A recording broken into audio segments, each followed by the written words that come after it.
Cette Liga, les amis, est exceptionnelle, tellement le Real Madrid et le Barça se tirent la bourre pour savoir qui sera le plus mauvais des deux dans un week-end de football. On a le Real qui arrête pas de faire des faux pas, qui refuse de passer devant le Barça en classement avec son match en moins, et de l'autre côté, le Barça n'arrête pas de se saborder depuis maintenant quelques semaines. Que ce soit à domicile ou à l'extérieur, le FC Barcelone n'est plus inspiré. Le FC Barcelone est en panne. Alors, on va parler vite fait, de manière générale. Ce soir, le Barça s'est confronté à une équipe de Leganés qui est venue pour deux choses. Même trois. La première, marquer le plus rapidement possible sur le peu d'occasions qu'ils avaient. La deuxième, c'est défendre comme des morts de faim à 11 dans la surface pendant 90 minutes. Et la troisième, c'est de casser le plus de jambes. On pensait qu'il y avait Retafe, on pensait à l'époque qu'il y avait Levante, mais Leganés ce soir, ça a mis des coups. Les tauliers, je peux te dire, du taclage et tout, hein. Des bouchées à tous les niveaux. Et franchement, ce soir, l'arbitrage, je vais le dire, en tant que supporter du Real, l'arbitrage ce soir a été plus que mauvais. A été trop laxiste, a trop laissé jouer.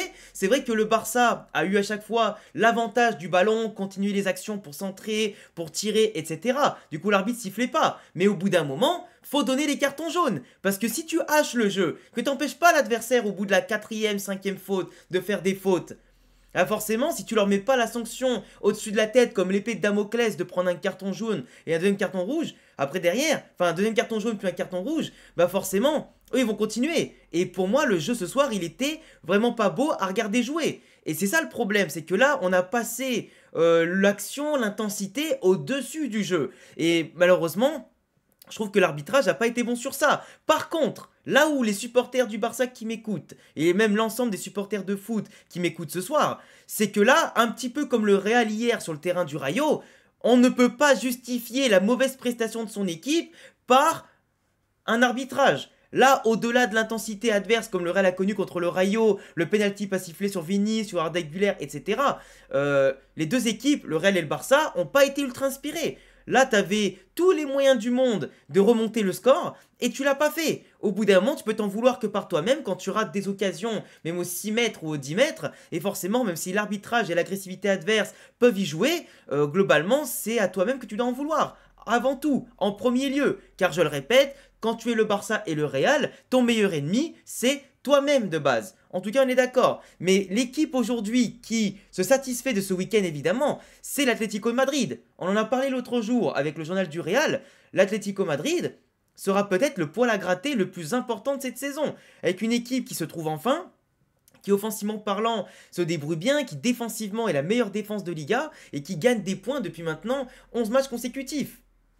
Une équipe qui engrange et qui pourrait peut-être passer devant le Barça s'ils venaient à les battre en tout cas chez eux à la fin de la semaine pour le match Barça-Atlético Madrid qui va être assez important même si on sait que de base l'Atlético aime bien donner son cul au Barça en général et se chier dessus comme on l'avait vu l'an dernier avec Félix qui avait pris le malin plaisir de marquer aller-retour contre l'Atlético Madrid. Mais tu vois le Barça, au-delà de l'Atlético Madrid, pour moi, ils se sabordent parce qu'ils ont de base le meilleur jeu. Ils ont d'abord un effectif, certes plein de jeunes et de blessés de base, mais qui ont su prendre la place des titulaires et qui en ce moment, en termes d'expérience, en termes peut-être de tranquillité face à la cage, d'efficacité et tout, ça commence à crier un petit peu au malaise. Surtout quand Rafinha, Lewandowski et Lamine Yamal sont pas inspirés pour un coup de génie à la passe ou au but, ou simplement quand tu as un excellent gardien en face, c'est compliqué. Quand tu vois les stats, le Barça, 80% de possession de balle, 20 tirs, cela ça n'a pas été actualisé, mais c'est plus de 20 tirs à seulement 4 pour les Leganés, qui a fait que des contre-attaques et tout, c'était très compliqué. Beaucoup de corners,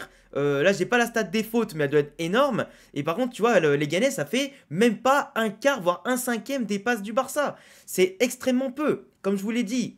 Et là, il y a eu des cartons, c'était un des rares cartons sortis à la 73e minute, mais c'est pas suffisant. Il y a même eu des dents cassées, il y a même eu pas mal de casses en tout cas durant ce match-là. Mais c'est un petit peu à l'image d'un match finalement qui n'avait d'un côté que de football et de l'autre côté que du catch.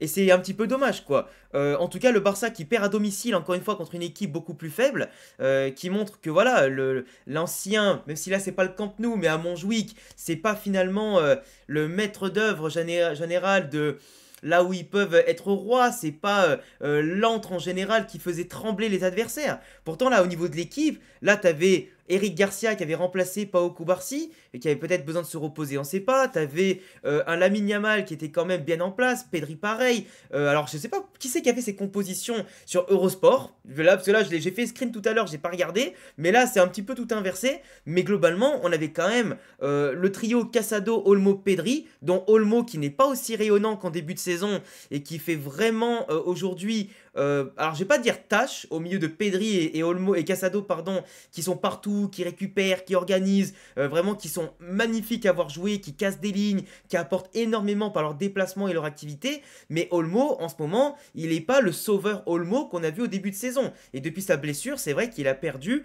peut-être cette capacité à faire la différence, à être magique, et du moins à être aussi magique que les autres autour de lui, qui sont largement meilleurs pour l'instant. Mais en face, en tout cas, tu avais une équipe courageuse avec Dimitrovic qui a fait au moins 15 arrêts faciles dans ce match-là, qui a peut-être battu un record d'arrêts, j'en sais rien. Mais tu vois, malgré les petits ratés de Mounir El Haddadi, de De La Fuente, etc., qui ont tiré en tout que 4 fois, je le rappelle, hein, donc c'est pas des gros ratés ni des nombreux ratés, mais tu vois, ils ont eu quelques opportunités qu'ils ont su concrétiser dès le début. Quand je parle de ratés, par exemple, tu as un magnifique appel de Mounir qui va après engranger le premier but de Leganés, le seul but du match d'ailleurs, avec le piège du hors-jeu du Barça, qui ne prend pas, la défense est absolument pas alignée. Longue passe ici pour Mounir, qui va rater ici, alors qu'il peut la donner à son collègue, juste dans cette zone, ou simplement, au lieu de repiquer dans l'axe pour la mettre pied gauche, il aurait pu même tirer du droit. Donc tu vois, il a raté une énorme occasion. Pas de bol pour le Barça, corner et but de Sergio González sur le corner où il est extrêmement seul avec Koundé qui ne couvre pas ni Nigo Martinez ni rien. Donc c'est pas les petits gabarits comme Casado, Pedri qui vont bien sûr aller au marquage. On a eu plein de fois où les Leganés lançaient les ballons devant où tu avais à chaque fois Eric Garcia ou Inigo Martinez qui était un peu sur la rupture, sur les ballons ou qui étaient toujours en 2 contre 1. Mais même Iñaki Peña qui se prenait pour Manuel Neuer qui sortait hyper loin. Et là, heureusement par exemple, que l'attaquant de Leganés n'avait pas vu Iñaki Peña sortir parce qu'il aurait pu tirer. Il l'a vu seulement en levant la tête, mais après il a perdu le contrôle du ballon sur la surprise et sur le mauvais contrôle. Et c'est compliqué. Après, le match du Barça aujourd'hui, même s'ils ont eu la possession, qu'ils ont tenté les incursions et que c'était très compliqué de faire sauter le verrou de Leganés, le problème, là, c'est ce genre de choses. Normalement, ça arrive jamais. Il y a eu énormément de ratés côté Barça. Lewandowski au 6 mètres qui au lieu de la mettre en l'air ou sur le côté parce qu'il a le gardien en face de lui, il lui met dessus. Même si elle arrive très vite, Rafinha fait toute la différence sur le côté. Tu dois mettre le pied avec son expérience, tu dois orienter directement, tout comme ton corps. De l'autre côté, il te fait un geste, et moi je vous le dis en tant que supporter du Real, mais Lewandowski c'est un des meilleurs neufs de l'histoire du football. Le mec il te fait un contrôle Bergkamp, tu vois, comme As, il se la ramène, mais le pied qui entraîne bien le ballon, tu vois, c'est dans le mouvement, c'était magnifique. Et dans une position qui rappelle un peu son but contre le Real, moi je comprends pas pourquoi il a trop voulu la doser.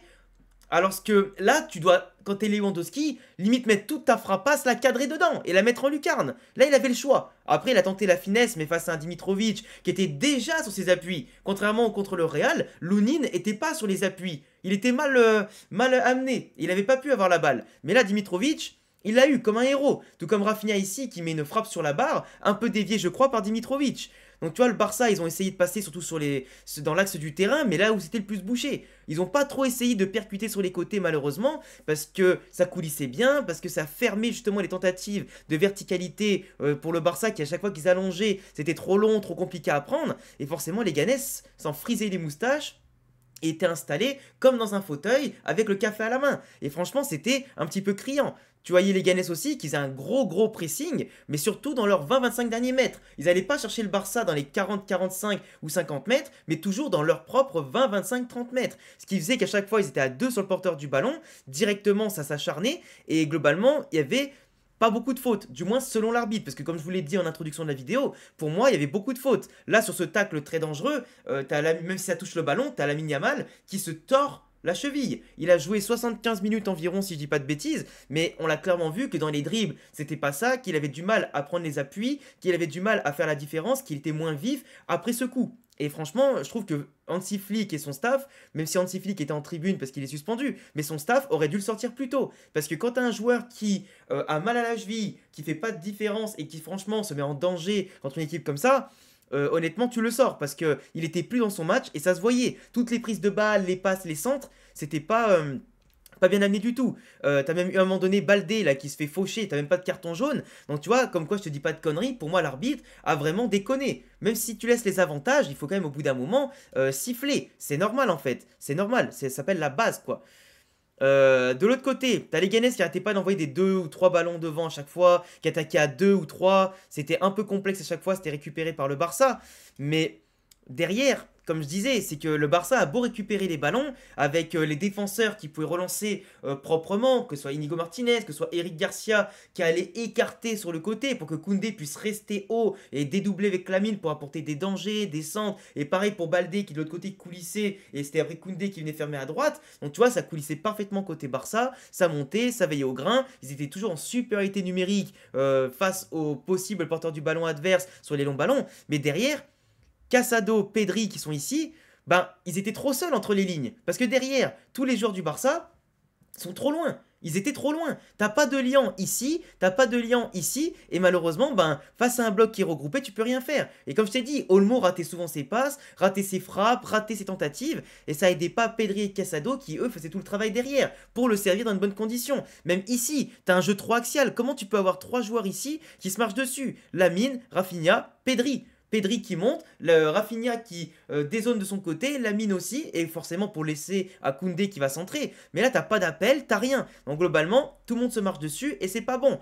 Après, Lamine, comme je disais, tu vois, il était pas inspiré, il te sort des frappes dans des angles totalement fermés, ça passe largement au-dessus. Et des dribbles beaucoup moins précis, beaucoup moins rapides, beaucoup moins désarçonnants, qui après obligent bah forcément Rafinha à faire aussi un très bon match, hein. Rafinha très bon match, mais Rafinha qui devait prendre des risques aussi de trop loin, en bout de course, pas possible de servir son collègue en tout cas dans les bonnes conditions, et derrière quand tu reviens sur d'autres opportunités, mais Lewandowski qui a trop raté, avec des balles à chaque fois trop longues aussi qui lui étaient données, qui le fatiguait à force de faire des petits allers, des petits retours, et malheureusement même quand il était bien placé sur les centres, ça tire à chaque fois au-dessus. Et tu vois, c'est pas possible. Et par contre, tu vois, le Barça, chose que j'aimerais quand même les applaudir, c'est que même contre une équipe qui est hyper regroupée, quand tu vois le Real contre le Rayo qui arrive pas à enchaîner 3 passes par exemple, même quand il y a beaucoup d'espace, le Barça arrive quand même à faire des incursions qui sont pas mal. Après, ça a manqué d'inspiration. En début de saison, ça rentrait comme dans du beurre, ça marquait 3 buts sur 3 frappes. Là, le Barça, là sur Koundé, elle passe à ras du poteau ici. Alors que d'habitude, c'est pas Koundé qui est ici, c'est un Lamine, c'est un Rafinha, c'est un vrai tueur devant la cage qui te la met petit filet opposé. Et là, ça relance tout le match. Parce que les Ganes, même si un 1-1 et un match nul pour eux, ils s'en contentent très bien, forcément le Barça, avec la confiance et tout, les Ganes auraient eu peur. Parce qu'ils se seraient sentis moins invincibles. C'est comme ça. Après, il y a une polémique. Il y a une polémique. Moi, je vais vous dire la vérité. Sur ce screen-là, évidemment que je siffle penalty. Rafinha qui rentre, l'autre qui le pousse les deux mains. Même si Rafinha accentue totalement sa chute, on va pas se mentir. Hein. Il accentue sa chute parce que l'autre, je pense pas qu'il soit Hulk et je pense pas qu'il ait une force de malade pour le pousser par terre. Pour moi, il y a penalty. Sauf que, on voit sur le screen d'avant que sur la même action, le ballon est sorti. Là, ne vous trompez pas parce que l'arrondi montre bien que la balle, elle sort. Et globalement, donc ça veut dire que la balle était sortie, donc pas penalty. Tu vois, mais globalement, si la balle n'était pas sortie, moi, perso, j'aurais sifflé penalty. Évidemment. Mais je suis tout à fait honnête, hein. Je le dis. Après, les Ganes, bon bah forcément, il reste 10 minutes, ils sont à 11, ils ont déjà fait le plus dur sur 80 minutes. Et là, tu vois, t'as des changements qui sont faits. T'as Fermin qui rentre, t'as Gavi, t'as Pau Torres et tout, enfin Pau Victor, pardon, t'as Ferran Torres. Et pour moi, ce qui je trouve bizarre, c'est que le Barça, au bout d'un moment, au lieu d'essayer de frapper de loin, comme Valverde hier contre le Rayo par exemple, bah personne frappe. Genre là, Pau Victor, il reçoit la balle sur le pied gauche. Au lieu de tenter une frappe qui peut être déviée, qui peut arriver, je sais pas, sur un malentendu, sur Ferran Torres, qui ces 3 derniers matchs en a planté 4 avec des fois un peu de chance, au bon endroit, au bon moment, bah tu vois, ça peut arriver. Sauf que eux, ils tirent pas. Même pas, ça donne la balle ici à Baldé qui fait l'appel, qui l'aurait mis tout seul sur orbite. Non, il est revenu en retrait ici, ce qui a totalement annihilé l'action. Donc pour moi, il y a un manque d'expérience pour certains joueurs, un manque de qualité, d'intelligence à ce niveau-là. Et après, voilà, le Barça, il se casse les dents, ils subissent des contres. Alors là, Koundé, il a pris un petit pont du futur par je ne sais plus quel attaquant de Leganés, qui après, bon, il était tout seul, il n'a pas pu faire mieux que centrer. Mais honnêtement, ce match-là, je m'y attendais pas. Ce match-là, je ne m'y attendais pas. Alors pour moi, l'homme du match ce soir, c'est clairement Dimitrovic. C'est clairement le gardien de Leganés qui a fait une prestation monumentale et qui va bien dormir ce soir. Clairement, l'ancien de Séville et tout, là ce soir, il s'est gavé. Donc bravo à lui parce que vraiment, il permet à la course au titre en Liga d'être plus enflammée que jamais. Le Barça n'a plus du tout son destin entre les mains par rapport au Real et l'Atlético Madrid, qui s'en sortent bien avec les déboires du Barça et qui montrent que peut-être que même si la Liga, entre guillemets, est facile ou de plus en plus faible, en fait, peut-être que je me trompais quand je disais ça. Peut-être que je me trompais. Peut-être que finalement, le Real et le Barça sont d'un côté comme de l'autre. Enfin, le Barça est en sur-régime et le Real juste nul au football parce que le Real n'a jamais été en sur-régime en ce début de saison. Mais peut-être que le niveau est plus équilibré que je pensais. En tout cas, le Barça perd contre les faibles et le Real perd contre les forts cette année, en Liga comme en Ligue des Champions. Ou du moins ne gagne pas les gros matchs. Et ça devient très très compliqué. Et pour moi, côté Barça ce soir, Eric Garcia très très en dessous des autres.